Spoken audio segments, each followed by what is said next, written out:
Hi, everyone. Welcome to Office Hours. If you're watching on YouTube, you can find out more about what we do at officehours.global. Our first hour is general discussion about media production, and our second hour is usually something we want to spend a lot more time on. But today we're just doing more questions and answers about media. And this is our kind of our test area where you'll see some new faces doing different things. You'll also see us oftentimes experiment with ideas, but we also do Q&A until we run out of questions. So it's not exactly 2 hours, but it's up to 2 hours. So you can ask questions in Mukana if you'd like to, and you can vote on those questions up and down if you'd like, or you can just go to askofficehours.com. So askofficehours.global. You can use either, actually. But anyway, so askofficehours.global. You can go to that website and ask the questions, and you can do that 24/7. So if you see this video some other time and you've got a question about media and you'd like it to be included, go ahead and use that URL, throw your question in, and we'll move them in the next day. All right, let's go ahead and jump into the questions. John, what do we have? Our first question is from Vic Hernandez from Springfield, Missouri. When Secret Service agents speak into their wrists, what mics are used? Go ahead, Courtney. They used to use Motorola radios. I'm not sure what they're using now. And the microphones that they used to have were, the radios are encrypted now. And Motorola had a Vox microphone, which is a portable microphone that plugged into the Motorola radios, had a little square microphone on it that they'd slip into their sleeve. And they could set it on Vox or push to talk so that they could hit a button and talk on it, hidden button, or reach down and touch the button on the transmitter. I don't know what they're using now. I'm sure they've gone to a fully encrypted radio, maybe custom made for the Secret Service. You don't know. They probably use Motorola walkies with some type of microphone design specifically for those. Yeah, as far as the microphone itself, so the Motorola's have it's typically Motorola's, and the Motorola's have these little side pins that you can pop in, and one is the mic, and then the other one is going to the headset. A lot of the headsets, Ear Heroes are very popular. I actually asked the Secret Service one time. I was like, "Can I ask you a question?" He put his hand under his jacket and said, "Yeah." and I was like, "What earpieces do you use?" And he was like, "Oh, Ear Heroes, they're really good." And so anyway, so that's where the headsets go in. It splits out and it goes down their sleeve, and it's a little box mic that sits under their sleeve. And I actually don't know who manufactures that because I've never needed one. But when they're doing that thing, that's what they're that's typically what they're doing is they're talking into it's a little box with a little mic that just hooks right onto the inside of their sleeve, and it goes up their sleeve, and it's a wired connection. It goes back to that side address. I can't remember what it was called, but the side connector that goes into the Motorola radio. Next question. Our next question comes from Eric Hertz in Hartford, Connecticut. There are now multiple options for bringing in high-quality Zoom participants into a super source on-site rather than in the cloud. Please talk through the various on-site hardware and software options, both on Windows and on macOS. And he's looking for multiple options for bringing high-quality super sources on site. So I guess that when he's talking about when Eric's talking about Mac or Windows, I mean, typically we would use hardware on site. And the reason that we'll use hardware typically on site is because of latency. So if you're going to really do a major event on site, you really can't use software switchers because, in my opinion, because they add frames to the process. So you may see people using a lot of these things, and they may do it in smaller events, but on a larger event, they'll always use hardware because the hardware is all gen locked. And it's all tied together, and it has to have the lowest latency. Otherwise, you see it on the screen. You see in the iMac. So typically, those are hardware solutions. In my opinion, one of the best ways to do that, if you're going to integrate those things, is using ZoomISO. So that's a Mac solution. But ZoomISO is going to give you up to 8 outputs per Mac Mini. You have a Mac or per Mac. You can have, and with a Mac Pro, you could do probably 16. I imagine a Mac Pro might even be able to do 32 out if you really wanted to. So there is also, I don't know, I can't remember what's, yeah, go ahead, Courtney. I was going to say on the Windows side, if you want a PC side, the B-Links makes the small, 4.5-inch square, about the size of a CD case, and about 2-inch tall. Ryzen 9s which have plenty of power to handle multiple screens. They all can always support 3 screens out, and some of them have 3 HDMI's out, which you can use, or you could plug in. And will those external do 1080 for all of those? Out of Zoom? Sure. Yeah, Ryzen 9. Yeah, that's like 14 core. Yeah, so you would use, I think in that case, you would end up using a Zoom room for it. You probably have, there's a lot more control in ZoomISO than there is, but you could definitely use a Zoom room to do that, to pull that out. So yeah, absolutely. So those would be probably the 2 sides of it. Yeah, all my experience, I was just using ZoomISO yesterday. so anyway, for something. So, but yeah, so all my experience. Is ZoomISO Mac OS 10 only? Yeah, it's only Mac. It has to. My understanding is that it has to do with the amount, basically the hardware speed and what it can handle when it comes to video. Core video, yeah. It's just a lot more efficient than what Windows can do. So do the same thing on Windows would be more expensive, and a lot harder. But I do believe that, yeah. So next question. Our next question is from Joe Phillips in Murphy, North Carolina. The Roland UVC-02 looks intriguing. Any color crushing going on? Clean pre's? Will it lift an MV7? Does it have a quiet switch? What about the free copy of the AeroCaster iPad app? Is it useful or just cannon fodder? With a link. Go ahead, Nigel. Wow, so many questions. Okay, this is the aforementioned thing. Let's see if we can answer some of these questions. Does it crush blacks? I have to say when I use it, I don't typically have the quality of light I have here, so it'd be really hard for me to answer that question, but I haven't noticed it. Clean pre's, I thought the pre's were fine. I used it last time when I was out with my with a nice mic, and it was fine. I don't know if it would lift the MB7. Is there a quiet switch? There is a talk button which also can be reprogrammed to act as a mute button or a cough button if you want to do that. The AeroCaster iPad app, I don't think that works with this. I know it works with the VRC01, but I don't know if it works with the this device. It's a different thing. I will tell you 2 other things about it which are interesting. It has a USB, I think I had to look this up because I didn't know what it was, a B Type 3 connection, which there are not many, that goes into an A, but it comes with a really long cable. So they were obviously thinking whoever was going to do this was going to be a long very far away from the computer. Very long way away from the rest of their equipment. I've never unrolled it because I don't want to unroll it, but I'm guessing there's 20 feet here, so or so, at least 10 feet or something. So it's a pretty long way. I really like it. I think I didn't want to take my Mix Pre 3 out of my system, but I did want, when I travel, to use my Sony camera and a nice microphone, and I found this to be a great little tool. Are there 1,000 other options that are the same price that are just as good? Probably, but this one was small, compact, and seemed to work well. Sorry, I got my pages. It's complicated. One of my screens is in the wrong place. Go ahead, Alex. Yeah, so I have a UVC-02 and I'm actually coming in on one right now. The reason why I got it was because I was intrigued about, it looked like a really cool box that solved some problems. Also, I've never been impressed with the quality of the UVC output on the ATEMs. So as far as color quality, it was dramatically better. And I know Guy Cochran's talked about it because he actually did some tests with scopes and compared it to a lot of different boxes, including the ATEM, and he found that it was very, very color accurate. And it actually sends out a full uncompressed video stream. It doesn't do the MJPEG compression, so that's why you don't see the crushed blacks on the Roland. Go ahead, Courtney. I was curious, you guys, the thing that Nigel held up didn't look like what my research returned, which was this box, which is the Mark II of the UVC-02 HD Mark II. And it's a 2-input video mixer with audio inputs on the side that are, I don't know if they're balanced or not, they're a 1/4 inch. So it switches between those 2, and it has the T-bar there. Is that the same thing that you guys have, Alexander and Nigel? It's not. No, so this is Roland's product name. This is the problem. The V-02 is the one that Nigel was showing.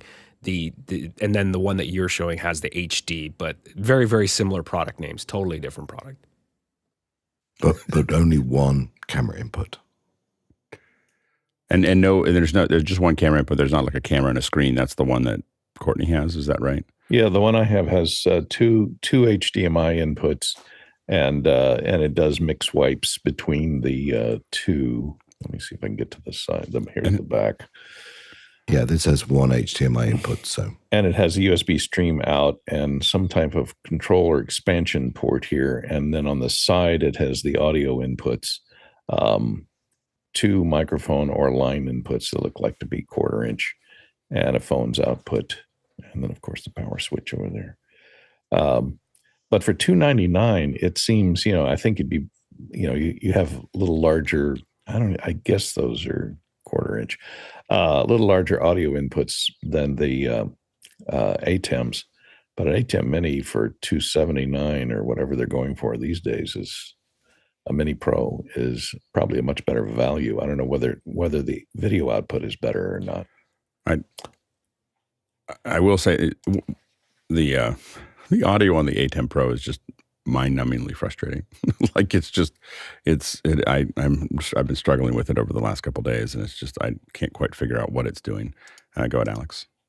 Yeah, Roland's going after two different markets with those products, because the O2 HD is supposed to be a camera switcher for people that have a couple of cameras that just want to cut between them and have maybe audio being handled by an external mixer, whereas the presentation dock is for someone, let's say, in business who wants to jump on a Zoom meeting. They don't have a mixer. All the audio is handled there, which is why it has one mic pre and no multi-view out. They just need to get on Zoom. They need a high-quality mic preamp to get in there, and then it's got the buttons not only to mute and unmute your microphone, but it also has buttons that you can assign to change slides in PowerPoint and whatever Keynote or whatever you've got there. So it is you can also play back music off of it too, and it's got the buttons for that. So it really is for someone who is doing meetings online. And does it have any kind of noise control? Go ahead. Yeah. Yeah, it does. It does. It has noise suppression. I experimented with that when they did the last firmware update, and I got really weird results with it, and I haven't tried it again. So it wasn't very good.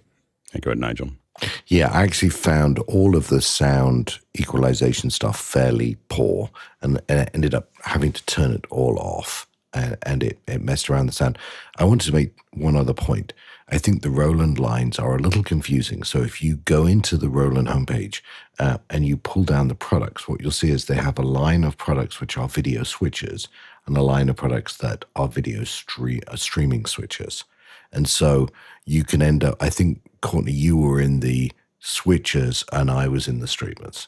And so that's, these mine was the name of it is a streaming switcher, streaming video mixer is what it calls, VO2 HD Mark II. Yeah, all I'm saying is that they have what appears to be sometimes overlapping product lines, and they differentiate them by streaming versus switching. And similar product names, which is very confusing. Next question. Our next question comes from Jeff Cohen in Miami Beach, Florida. What temporal supercomputer do I need to run Resolve smoothly? My M2 Mac with 24 gigabytes of RAM, no third-party apps running in the background, no video, everything stored locally, a few RX plugins but disabled. I still have various delays switching panes, save as, etc. Go TJ.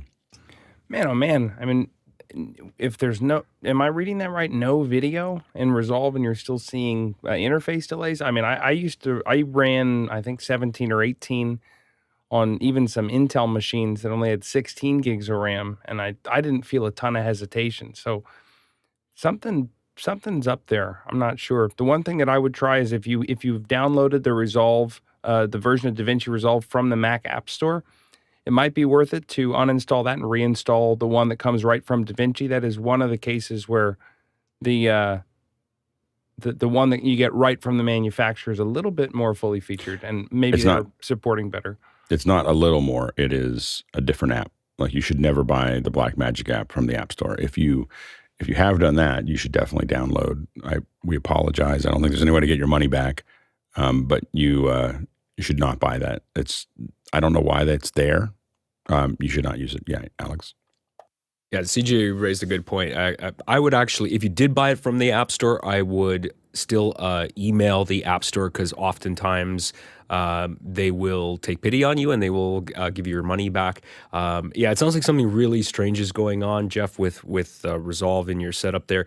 I can speak to, as far as the hardware is concerned, my personal observations is I bought a baseline MacMini M2 with only 8 gigs of RAM, and I am editing the ATEM ISO projects that are recorded off my switcher, and those are our H.264, which are typically very, very hard to edit. However, the M2 has the H.264 encoder decoders, and it's pretty smooth, although I do find that I'm going to buy another Mac, and I think the M2 Pro is going to be significantly better because it has a much better GPU, more RAM, and also I think it doubles the amount of encoder decoders there.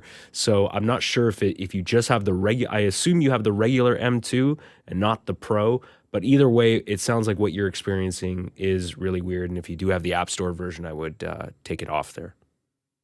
Next question. Our next question comes from Craig McFarlane in Boston, Massachusetts. After Zoom meetings, I often get a warning from the OS, Sonoma, that says Zoom wants to access to other apps. What is it trying to do that it needs full disk access? I don't know, unless you're doing things like, I don't know what it would need for full access. Apple has become, with Sonoma, so you have to understand also, it could be a minor thing that it's asking for. Apple is slowly tightening a security noose. Like they are just, it's like they're just, every version gets tighter and tighter and tighter. And there's probably some rule that they talked about at WWDC probably 2 years ago, and then this year, that of how people have to interact with that and what they're going to do. But basically, they are making our Macs impenetrable slowly. But if they do it all at one time, people would complain, and you're still complaining. But they're trying to do it as slow as they can to do that. And I don't know what those they really should say it's at trying to access this app, like specifically, as opposed to other apps. But I'm not sure what it could be. Any support service. Go ahead, CJ. Yeah, I noticed this recently. It happens when I launch Zoom, and almost every single time I leave a meeting, it's just a little generic pop-up that says, this app, Zoom's trying to access other data. The only thing that I can think of in terms of when did it start, it was around the time I had installed it might have been SPX, or it might have been another third-party app within Zoom. So it's like that app infrastructure that Zoom is laying over the actual what it's good at, the meeting part. I think sometimes they're trying to access a support file somewhere. So if you have a logo, for example, in SPX that is set to come in as your lower third or something like that, if it's trying to access that, but it's not like in exactly the right place in the sandbox, that could be what's triggering that pop-up. Yeah. You're going to keep on seeing as Apple every year, Apple is going to be more prickly about this to continue to make this thing, to make the hardware more, and there's this balance that they have that I think that they don't always get right, of convenience and security. But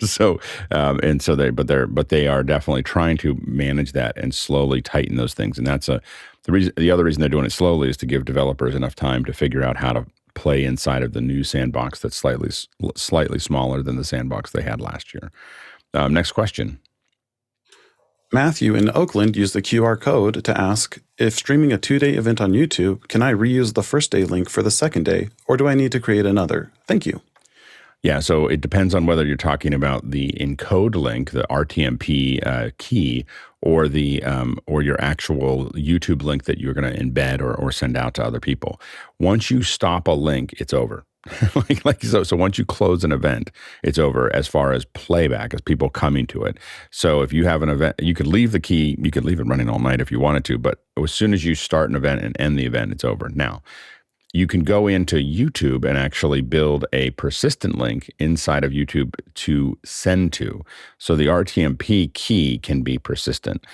So you can go into I think it's manage embeds and build one and give it a name and say, this is my event 1080p or this is my event whatever. And then you always use that. And so that's how you can handle so that you don't have to change your encoder. So your encoder just keeps looking at the same place all the time, and it'll always be able to. But as far as what the viewers get, you absolutely, as soon as you hit stop on that event, there's no going back. So you do have to create a new one, and that usually works well. We build those ahead of time for this show and for other shows, and so you can build them a month in advance.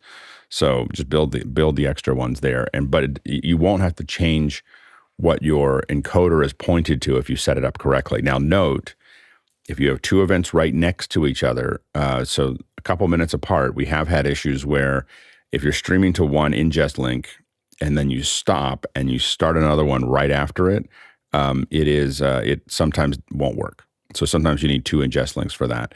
So if you're having trouble getting it to tie together if you've closed one and within 5 minutes started another one, it may not be able to do that. It hangs on to that link for a little while. It's really unfortunate because it used to not do that. And also you used to be able to use the same ingest link for multiple YouTube events, which was within your own channel, which was super useful because you could have different layers of access and all kinds of other things that we used to do with it. But anyway, they took it away for some reason. I'm sure it was a good reason. You can go, if you have questions, of course, you can ask in Mokana. You can also vote on those questions. So vote on the questions as they come in. It's really important. It helps us figure things out. And if you're not in Mokana and you're just watching this some other time of the day, you can also go to askofficehours.global, this little QR code right here, and ask those questions anytime, 24/7, and then we'll file them into our system. Next question. Our next question is from Hasmukh Gajar in Cape Town, South Africa. Updated hot audio hijack and attempted to use the Transcribe block powered by Whisper. It was not a great experience. Anyone else played with this? John? I haven't played with the Transcribe block in Whisper directly, but most of the new AI tools that are coming out, especially if run locally, they're really designed to run on specialized hardware for AI, specifically NVIDIA. And so when you run it on your own personal local machine, a lot of times it's much, much slower than you would anticipate. Next question. Our next question is from Tlalok Lopez Waterman in Galisteo, New Mexico. Is there somewhere we can pile on requests for Blackmagic Design to fix the crushed colors in the ATEM line? We can. I have some hard truths for you here, though. I have a theory. It's not truth. I don't know it from them or anybody else that they can't fix it. I think that there's been enough of us that have given them pressure about it. I think there's something wrong with the H.264 chip inside of the H.264 chip inside of their encoder for the ATEMs. I don't think it's recoverable. So I think that's my theory right now, is that they can't fix it. If they could, they would have. There have been so many of us and other folks that have pushed hard on this problem that I think that there's a problem inside of the hardware that they can't fix. So I think that software manufacturers will have to fix it on their end. If you're a Zoom or a Windows, I don't know who would do that. I mean, like it's a Zoom or Teams or Google or Wirecast or others might have to do the transform on their end, but I actually don't think that Blackmagic's capable of fixing the blacks going out. And by the way, it is not just the UVC. It is also, we have found that it is in this test, it is also the encode. So if you're streaming from an ATEM, you're getting crushed blacks as well. Go ahead, Alex. Yeah, a couple of things. So when I do ISO records on the ATEM, it looks significantly better. It doesn't have that problem. I agree with you. I think they can't fix it. I think that, and without knowing anything about how they developed it or the internal hardware, I just think they shipped it with something that compresses the video output. And clearly, that's the H2. There's an H.264 chip in all of these things that do that process, and I think that it's doing something. It didn't seem like, I mean, I can only suspect that it wasn't a priority for them, right, for the switcher, because I mean, most of the people that are using these switchers are probably recording to the hard drive, and they're using streaming, this built-in streaming service, but they're not, the fact that you can connect it to a UVC is nice to have, but it's not the primary.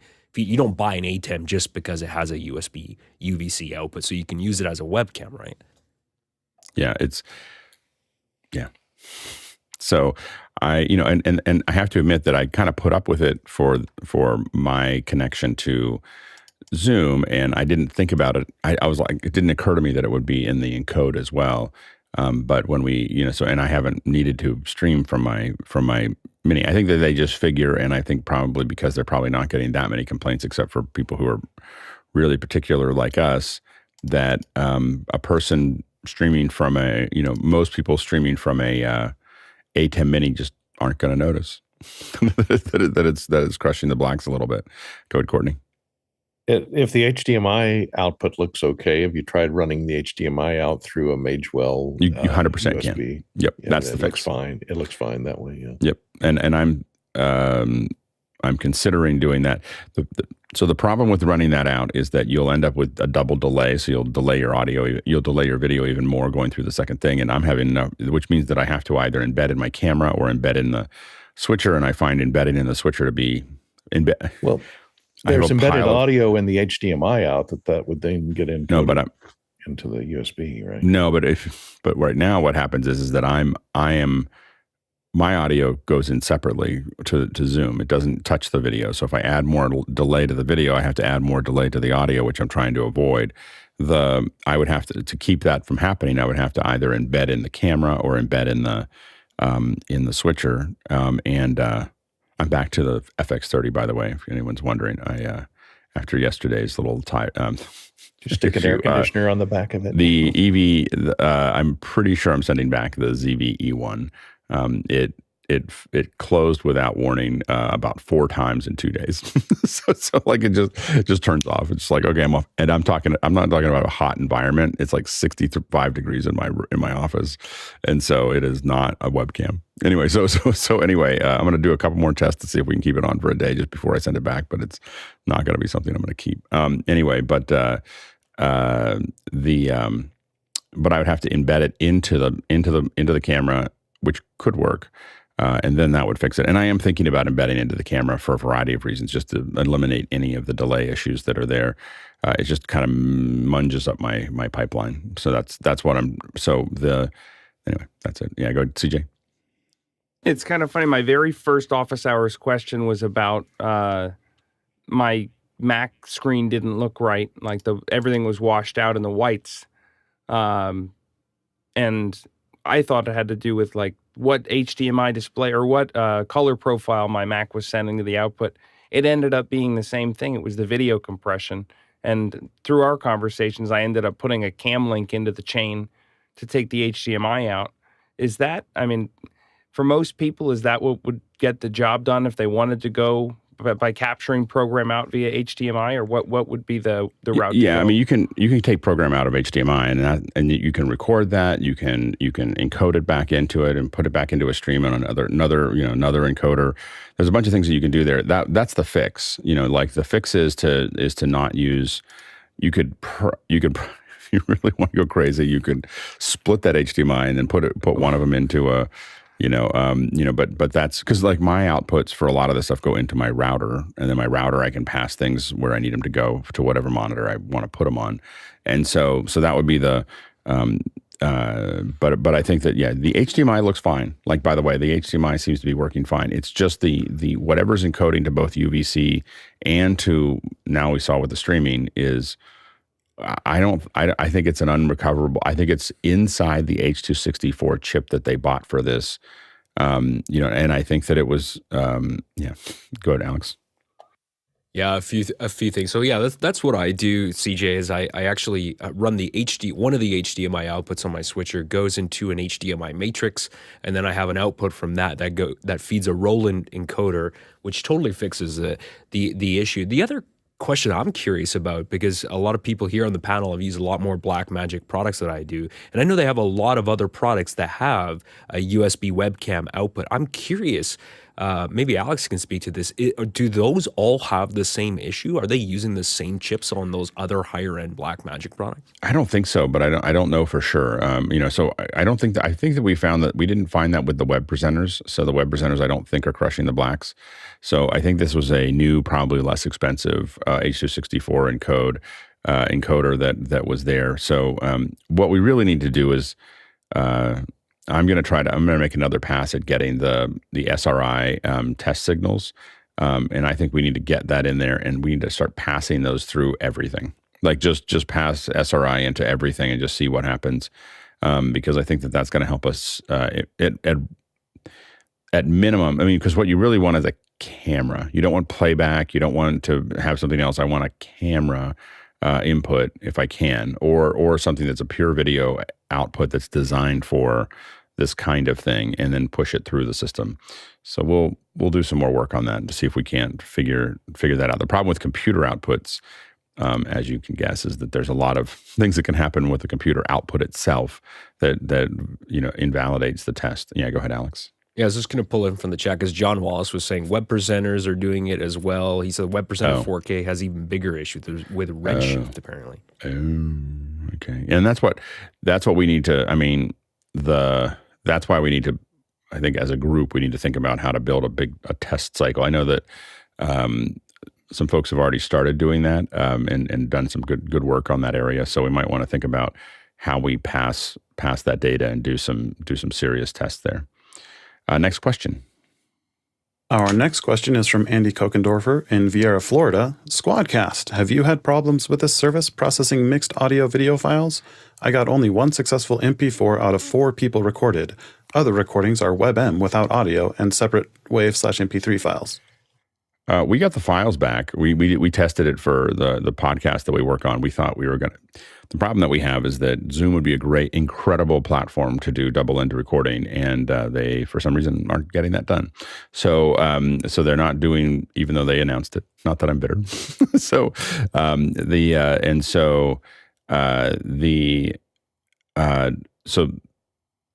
we decided we needed to do some kind of double end, and we tried Squadcast a couple weeks ago, and it just stopped in the middle of the show. Just like, oh, I'm done. And then we had to start it up again, and it stopped again. So it stopped twice. When we talked to them about it, I guess they said there was bad connectivity on the far end, but bad connectivity does not mean stop all records. Like it was especially when you're double ending, that's why you're double ending, is because you have low bandwidth. It should have been able to degrade that gracefully and do that. So we are not using it anymore. So that's it was. I don't think I couldn't find a solution. They didn't give us a solution that had me feel like I could consistently execute an event with their product. So, which is unfortunate because I've been in a bunch of things where I did it and it was fine, but I don't know what happened. Next question. Jeremy Horn in the San Francisco Bay Area used the QR code to ask, I've been using OpenComm bone conduction headsets with JK Audio Blue set adapter for 3 years now, and the battery does not last anymore. I'm wondering if anybody has found a bone conduction headset that is wired for comm. Need to keep my ears open. Yeah, I think that there's a lot of, I don't know. There seems to be a lot of them on Amazon. I don't know of any ones that I've used. I have to admit that my solution would probably be buy another pair. I know it's but I if the batteries weren't working, I don't know if I would go to a wired version of them. I will say that I know that I complained a lot when Apple got rid of the headset, but I couldn't imagine going back to. I mean, there are ones on Amazon, but I just don't know if any of them are any good. As far as bone conduction, and the OpenComm is so convenient. Like that's the problem is it fits so well. Go ahead, CJ. And if you're using it on a daily basis, 3 years with how small those batteries are, you may have just exhausted the cycles in a lithium ion or a lithium polymer battery. I do think that's what happened, and I think he's just looking for wired ones that might last longer. But I would, the problem is that it's not just, if you're using it for comms, it's not just finding a headset that's going to have this work. It's also having a headset with a boom. I think the boom on the OpenComms is super important. And so, because it really knocks down especially in a loud environment, or if you're in a production environment, I find that boom is the key to the operation. So having that boom come down is important. And I don't think you're going to find a wired, because it's so unpopular now. Wired headsets are so unpopular. You're not going to find a high quality bone conduction with a good boom. That combination is not going to happen. I just don't believe it'll happen. And so I think that your best bet is to just buy another OpenComm and know that you now know how long they last if you use them every day. I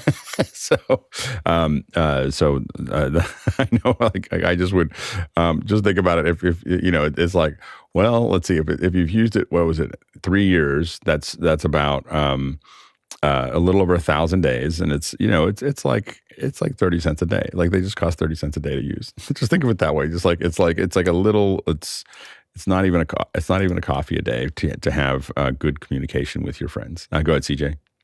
Reminds me of it's like when I was growing up, I think I broke an Etch-a-Sketch or something, and my parents, when I was really upset about it, my parents were like, "Oh my, congratulations, you wore out your first toy." See, like, I'm the person that, like, the guy came to fix our sink, and he said, if you keep on putting these things down the sink, I'll have to come back every 2 years or so to fix it. And I asked, how much does it cost him when he does it? It's like $150 or something like that. And my wife was like, never put those things down the sink again. And my thing was, it cost 10 cents to put whatever I want down the sink, 10 cents a day. so anyway, it's two different views of things. Next question. Our next question comes from Laura Thompson in Texas. Is it possible to have an Zoom meeting function like a webinar from the participant side? No camera or ability to unmute at the beginning, then enable the camera and unmuting during the specific time to interact. This was asked via the QR code. I believe that there is. I think there's a new focus mode. I haven't used it, but I believe that there is a new focus mode in meetings that lets you lock it there, and someone's going to have to jump in and let me know. I haven't used it. So I haven't used it in meetings. It's just not how we view meetings or how we approach meetings there. But I believe that there's a new way that you can kind of cut everybody out so that you can do the webinar style process there. So I'm not 100% sure, but I think that is possible now. Next question. Our next question is from Hasmukh Gajar, back from Cape Town, South Africa. We have 8 iMacs for our video editing team, 2018 being the latest. Rendering on this iMac took 11 hours. The same project on a 16-inch MacBook Pro M2 took 45 minutes. It's time to refresh our setup. With the M3 announcement, what is the right Mac? I go, CJ. Even considering the M3s that just came out, I still think that unless you're really wanting to be married to that screen forever, if you've got a 2018 iMac, to go to an M2 Pro Mac Mini would be a tremendous jump in performance. And if you're happy with the render time that you're getting out of that MacBook Pro, I think that Mac Mini would be a really, really great solution, especially if you're going to get 8 of them, because that multiple adds up quickly. Go ahead, Alex. Yeah, so as far as which Mac to go with, the question would be, do you need to be mobile? If that's the case, then you're going to have to go with a MacBook Pro. Personally, for me, I'm not a huge fan of Macs, I'm not a huge fan of notebooks in general because they tend to heat up quite a bit. So a Mac Studio currently with an M2 Ultra chip, if you have the budget for it, which would probably be, by the time you add upgraded storage, you're probably looking close to what a high-end MacBook Pro with the Max chip would be anyway. So I would think that would be a better way to go because you got a better cooling solution in the Mac Studio. And the M2 Ultra chip is an amazing processor. Yeah,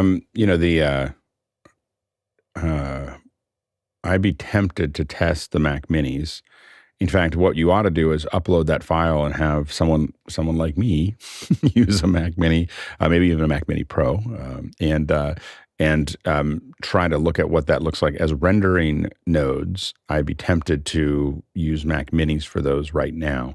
And I'd buy a couple and not go crazy with it. And the reason I would say that right now is because I think that I would wait. My guess is that sometime in the first half of next year, you're going to see M3 Mac Minis, Mac Pros, Mac Studios are all probably due by next June. So, I wouldn't call this the season to buy something that is going to do a lot of hard work. I think that, iMacs I don't like updating the screen. Like the screen will last a long time for what I need it to do. So I don't want to buy iMacs. And I don't think that and right now the non-iMac, and I don't think that like laptops to me are you're paying a lot for something. I wouldn't buy laptops to do production work. Like laptops are for doing production work on the road. So these may be faster, but it only means that the Mac Minis and Studios and Pros will be that much faster next year. So I'd be tempted to not, and I probably wouldn't go all in on a Mac Studio right now because we know that it's got less than 8 months left, to go down that path, because Apple can't leave this weird cliff for more than I think 6 to 8 months, which is they can get all the way out to potentially WWDC, but it's really weird to do what Apple's doing right now. And I think that they need to stop doing this, which is the Pro versions of these things, because what they're going to see is, and it doesn't matter to Apple. I think that's the bottom line. They don't sell very many of the Pros, and so I don't know, maybe they don't care. But it's super weird to have your high-end stuff have chips that are slower than your low-end stuff. And I don't understand who thought that was a good idea, but it's a bad idea. Like, it's just a bad idea to do that, because now no one wants to buy the Pro stuff because of that.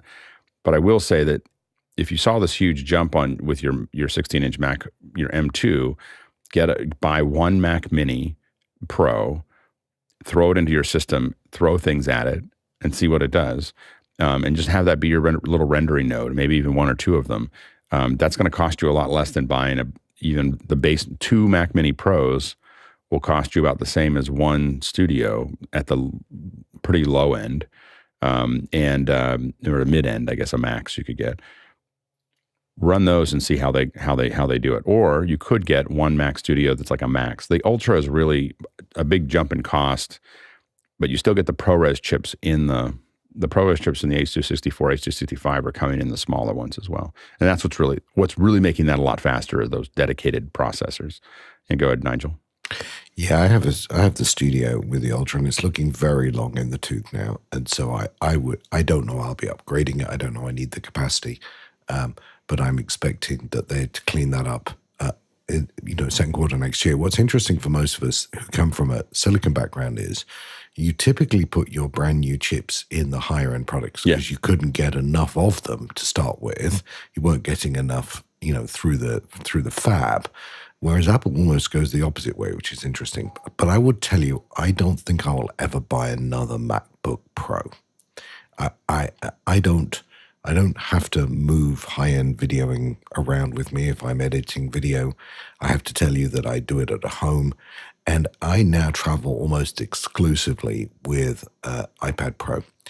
And I think the iPad Pro with an M3 chip in it, with a keyboard and mouse, is becoming increasingly the way that I work mobily. Would I like a bigger screen? Maybe, but 12.9 seems pretty good to me. I'd be very careful about investing in the MacBooks. The Pro line, you've got to really, really, really need that portability because there's a huge premium for it. This is the 2020 last Intel version. This is what I go on the road with and which I don't really like that much. It's not like I love it. It's just that I don't feel the need to get anything newer. Like it does the thing that I need it to do, which is mostly get on this show when I'm traveling. So that's what it does the most. I am going to try now that I am going to attempt to do all of this, with iPads and phones and stuff like that. But I haven't gotten all the way down that path yet. So next question. Douglas Carmichael asks, what's the best way to report a Logic Pro bug to Apple? There isn't a category for Logic Pro in the feedback assistant. Go ahead, CJ. Apple.com/feedback. You can leave feedback on almost anything, including some really nice Mac apps like DVD Player. So Apple.com/feedback if you'd like to leave it on anything. Next question. Stefan Fischer in Würzburg, Germany asks, I experienced some weird distortions after beginning to use the Fenwick solution. Now I discover that the settings in the Midi-App of my Mac are not only set to 48 kilohertz, some are set to 44.1 kilohertz. What causes these settings to change? Go ahead, CJ. The Fenwick solution. I love it. So I've also implemented the Fenwick solution. One of the very first things that I ended up having to do was make sure that all of the sample rates were at 48 kilohertz. I don't get consistent distortion, but I do get the occasional, like even during this show, I'll get a 1 second moment where core audio will crash and it'll move over to the Mac and then come back. And then investigating a little bit more, got feedback from Mickey that there are some reliability issues on the M series chips when you're with core audio in this pipeline. So there is the chance that has something to do with it. I would check your logs to see if it's an intermittent thing. If it's consistent, then I'm going to have to defer to Alexander. Alex? Yeah, so if you're getting distortion at any point, you are going to want to closely start picking apart the entire chain. This is where, when you're doing these types of things with loopback, audio hijack, you got a lot of moving parts. And so it's very easy to get into trouble when you have all these different modules and one thing feeding another thing. So I would carefully go through all that stuff and check all of it. As far as the sample rates are concerned, definitely make sure everything is set to whatever you want it to be. If you want it to be 48, then set it to 48. What can cause it to change? Well, if you're opening up another app that needs to access core audio. So for example, on my computer, if I am working in a Pro Tools session and I've got it set to 96 kilohertz, if I open that up, it's going to change everything on the system to 96 kilohertz. So maybe check what other apps you're using. If you've got something, a pro audio or video app that's working in another sample rate, that could force your audio interface to change there. Next question. Rick Gray in Washington, D.C. used the QR code to ask, I have heard that NDI is not full video bandwidth. Is that true? I still run a video cable from camera to switcher. Go ahead, Courtney. Well, it depends. I'm not an NDI expert, but I know that supposedly, according to NewTek originally, full NDI is the, quote, full bandwidth lossless compression. Is a proprietary. They do some interframe, compression, intraframe compression, but it's supposedly lossless. Now, I don't know. I haven't measured it to know that. NDI HX, which is designed, is the more compressed H.264 version. And now I think in HX3 is the latest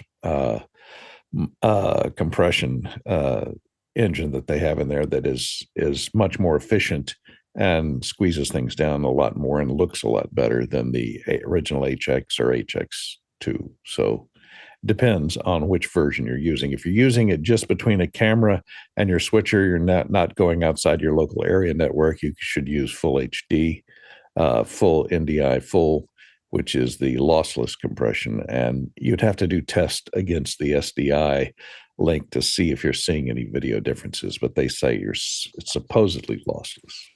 Yeah, the NDI, the full NDI, I think runs up to about 150 megabits a second. Now you have to remember that if you are using 1080p 60, the uncompressed version of that is 3 gigabits. So they're definitely compressing it.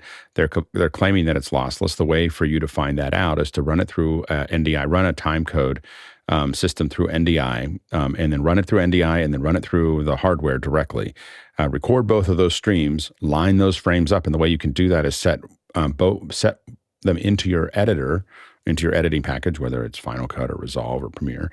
Set them in there and put one on top of the other, and then set the top one to a difference layer, because if it's black, it means there's zero difference. If it's white, there's a lot of difference.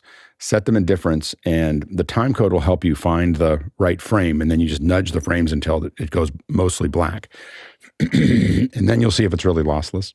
If it turns perfectly black, it means it's lossless. If it has any flecks or any kind of little gray areas or whatever, and another thing you can do is add another layer on top of that, or an adjustment layer on top of that, and increase the contrast. And then you're really going to see if there's anything changing in that system. And what we typically do to do this is we create what we call widow makers. So these are, a lot of us will walk around with our camera and we take pictures that we know are really hard to encode. So I have these. I have a. So we these are like what we tend to call internally widowmaker tests, and so we put down we drop a. I have some stuff of goat rock in Bodega Bay. There's all these layers of waves, and then there's reflections, and then there's the sky, and there's all these other things. It's really hard to encode. And then I do another thing. I have another test where I have it's literally like a little wind vane, but the two of them are running in different directions, so you can't make temporal educated guesses. And so that becomes that's a compression test that we use. And we run those through and then run it through exactly what I just told you. And then you'll really get a sense of whether the compression is working or not. The HX, I think, is 1 to 50 megabits per second. It's adjustable, and it's a much higher latency, 800 to 200 milliseconds instead of, I think the nominal is like 16 milliseconds for the full bandwidth NDI. So it may be lossless. It is definitely not... it may be lossless. It's definitely not uncompressed. It's definitely compressed, but it may be fine. 150 megabits is a lot. It's a lot of that's a pretty heavy signal, and oftentimes people have more trouble with their overall network capabilities than they have with the quality of the NDI signal as they go through that process. So those are some things to think about. I know people do. I would not key a NDI stream. But I would, because I want every bit of, uncompressedness that I can possibly get. But I think that for general purposes, it's probably fine. Next question. TJ Asher in Minneapolis, Minnesota wants to know, what's new and fun in home theater? Is anyone hearing whispers of anything exciting for CES in a couple of months? Go ahead, Nigel. Yeah, I think we're still a little bit away from the CES stuff, although I expect what you'll see is that there'll be increasing reduction in price on display systems and improvement in audio systems for your home theater. So we're going to talk home theaters for a minute. We're not talking watching TV at home in your living room. So home theaters, the top of the end, maybe the projector's an $80,000 4K Sony projector. So we expect those prices to come down. If you'd like a Samsung wall, we'd love to sell you one. They come in two different sizes, 100-inch, 146-inch. 146-inch one 4K is about $250,000. It's less than, it's 0.86 millimeter picture. It's a pretty nice screen.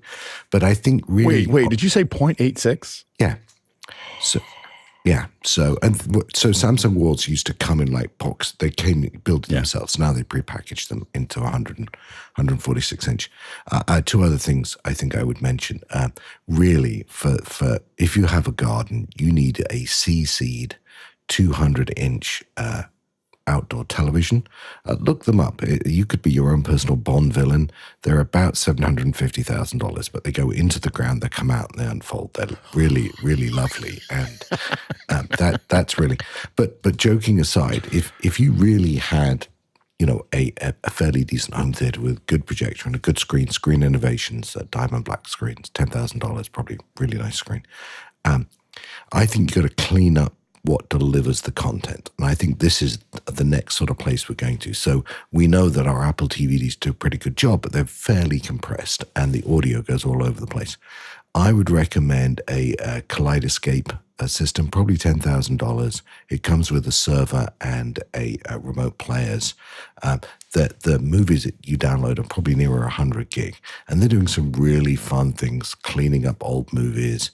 You can actually listen to Top Gun with the original Top Gun with the new soundtrack. So that's really, I think, where I would focus on if I was going to do something and I had $10,000 to spend.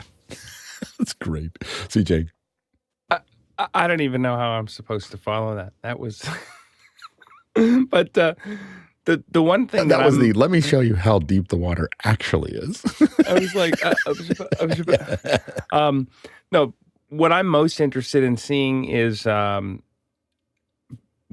just really amazed at in the last 5 or 6 years, if you're not spending, Bond villain money on your home theater, there's 80+ inch OLEDs now for under $5,000. It's amazing, and then it's LG stuff which I consider their C line is one of the better ones that are out there. But even what Epson's doing with these laser projectors that are the ultra short throws. I mean, you need to have a really flat wall if you do that, but or to make sure your screen's really tight. But to me, it's even the 8Ks are getting to be sub $10,000, and I know obviously there's not going to be a plethora of 8K content out there, but for me, really, it's seeing, okay, what was the $25,000 system of 2 years ago or 3 years ago is now coming into something that's more accessible. In terms of a technology point of view, Apple kind of threw a flag out there with spatial audio, with their with putting Atmos right into music, and now it's that term has kind of been muddied because a couple of other people are saying spatial, but they don't mean Atmos because they don't want to pay the Dolby fees. But the support for systems like Sonos is now starting to support Dolby Atmos, but they're not supporting Apple lossless, but they are supporting lossless on Amazon Music. Really, if you're talking to more on the consumer end systems, it's how are all of these emerging technologies starting to get supported in some sort of standard way? Because it's a little messy right now, and I'm hoping that what we see this year in that home audio and home theater space or hi-fi space is that we get some sort of coming together of all these disparate new technologies. Yeah, I will say that Apple pushed things pretty far forward with Dolby when they just adopted them for just about everything.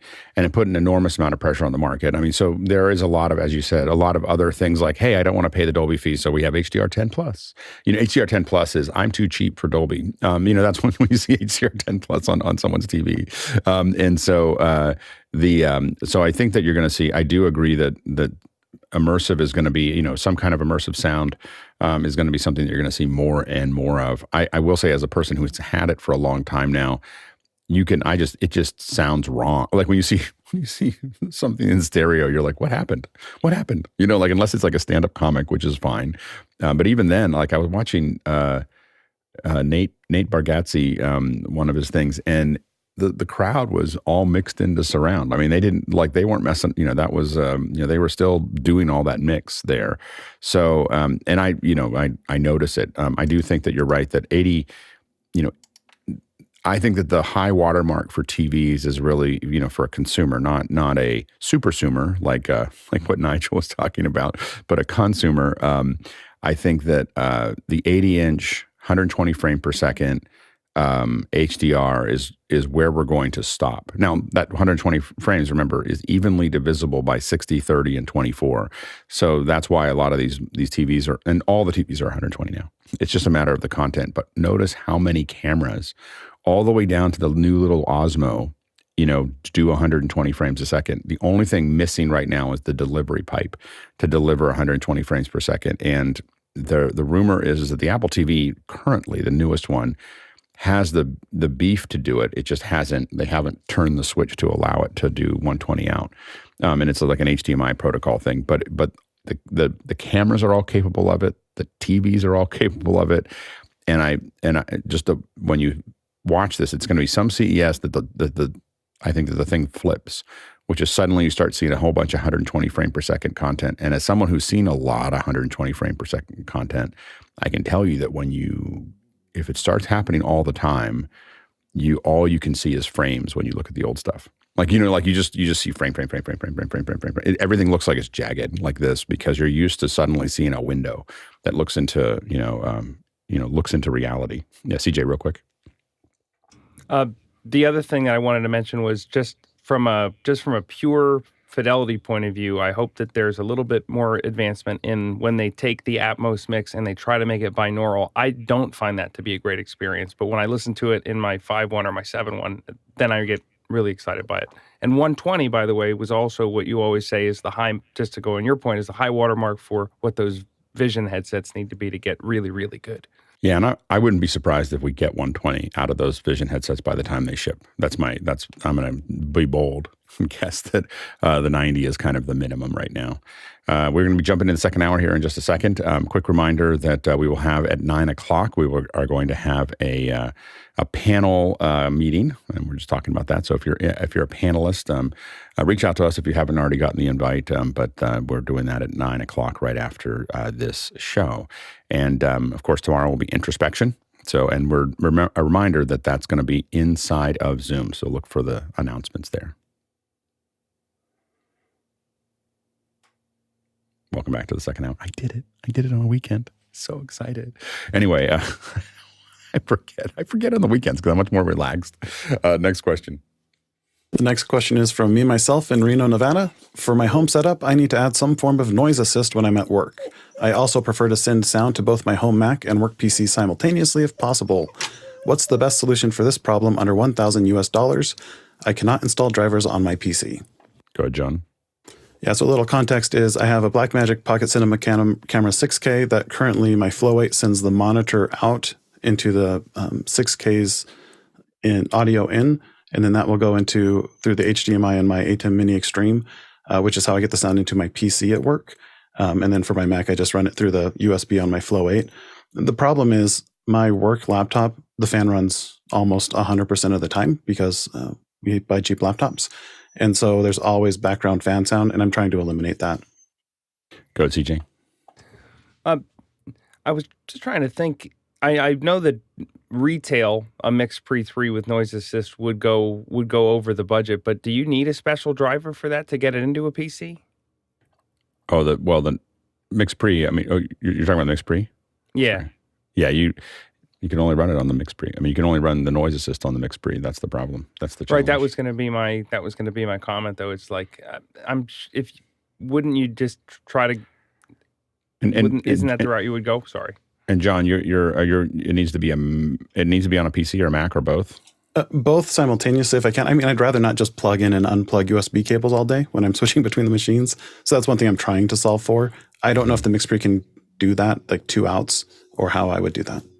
Got it. Yeah, go ahead. You could do an analog out of the MIX Pre 3 and then split it somehow if you didn't want to plug and unplug. I know it's not the most elegant solution, but it would do I think the best job to kill the noise, because in the room that I'm sitting in, I spent an inordinate amount of time trying to kill noise in every possible way except plunk down the money on a MIX Pre 3, and I failed every single time, and I'm embarrassed at how much time I spent on it. And then I bought a MIX Pre 3, and it's great.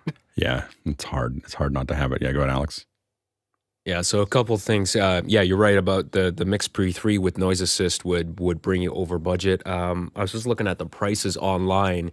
You could get an Apollo Solo interface, which just has one mic pre, and then because it has onboard DSP processing, you could get their CVox C-Suite plugin that has broadband noise reduction, and that will give you that. Like if you've got a persistent background noise, that's not going to come down. Like, yes, you can use downward expansion to try to, push down the microphone when you're not talking. But as you're talking, you're still going to have this fan noise with that. So you need some kind of broadband noise reduction that's really going to be able to separate between what's actually your voice and what's actually that noise. And the Apollo interface is $500 US, and then the C-Suite is $350. So it's about $850 before tax. So that comes in just under $1,000 there. Go ahead, Courtney. Well, you said you can't install drivers, so that my solution probably won't work for you. I was going to say, if you have an RTX card in your PC, you can run the Broadcast app, which not only has a really good noise removal program, but it also corrects your eye contact for your image. So it moves your eyes back into the camera, regardless of where they wander to. Yeah. The other one that you may want to look at, I think that Bill's using Universal Audio as a interface, and he's got a Cedar plugin, which is not as good as Noise Assist, but not very far away. So he has a Cedar plugin, and I believe that's being processed in the Universal Audio. So you do need the app to get it set up, but I'm not sure if you can't just have it on something. But again, I think that, I don't know enough about it. Maybe ask when you see Bill on to talk about his Universal Audio setup. But that's but he has a Universal Audio, and it seems it's very quiet, especially just for voice, and a fan. Fans are really relatively easy to get rid of with this kind of processing. Next question. Our next question is from Nigel DeSalle from Austin, Texas. Anyone pre-order the Humane Debuts $700 AI pen? What is it? I don't understand, Nigel. I don't understand what this is. So you think I wasted a lot of money with the home theater stuff? That is nothing. There is this new device called the AI Pen, and it's $700 unless you want a good battery on it. And I think it's nearly $1,000. And if you watch the videos, then as far as I can see, mostly what it's about is it's got a little light, and you just get to hang you around. You press the button on it, and it tells you can talk to it like you could your phone, and it projects on your hand a little screen, and you can look at the weather and stuff. And it's a piece of technology designed by a set of Apple people desperately in search of a market. And I wonder whether I missed something significant about this, or whether it's just people who don't know what to do with their money. I hesitate to make fun of it because, it always comes back at you. You go, oh, that was the dumbest thing ever. And then everybody's got one, but it does seem like the dumbest thing ever. Go ahead, Courtney. Yeah, if they've used the Siri technology for the voice interface, Yeah, exactly. I'd worry seriously about it. And does it, I think it connects directly through T-Mobile or through a wireless network, or does it connect to your phone? No, you have to have a T-Mobile subscription with it. Right. So it doesn't need a phone to work, so it doesn't interface with your phone. So it's kind of like a little phone in a little box in a Star Trek communicator badge that you can tap or wake up by talking to it, with Siri built in and a little laser projector that will project onto your hand, a small amount of data, but just data, just characters. And I think this will be really useful for the people who don't have phones, that could just do ChatGPT, literally talk to ChatGPT while they were doing it. So it'd be really useful for that, because I bet you there's a really high percentage of people that don't have phones that would want to buy a $700 AI pen. There's I just don't understand.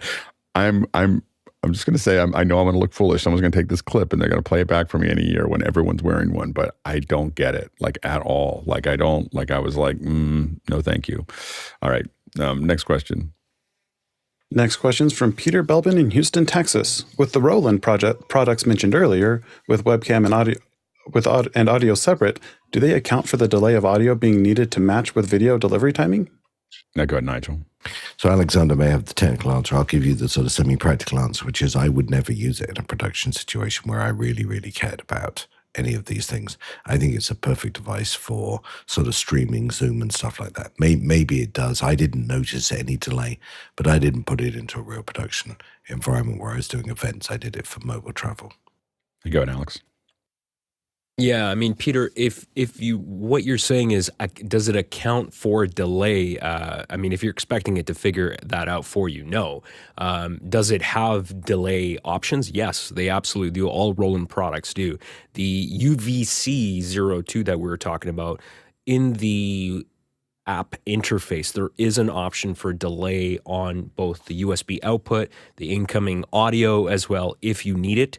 And then, of course, and actually it even gives you headphone delay, which I'm not sure why you would need headphone delay, but it is there in the interface. Next question. Douglas Carmichael is back and asks, would the ATEM Constellation range still suffer from the crushed black issue? Do they have a UVC connection on the Constellations? I don't think they do. So to be clear, it only happens when it's compressing it that we see this problem. So if it goes in as a webcam, if it appears as over streams, we're seeing this problem.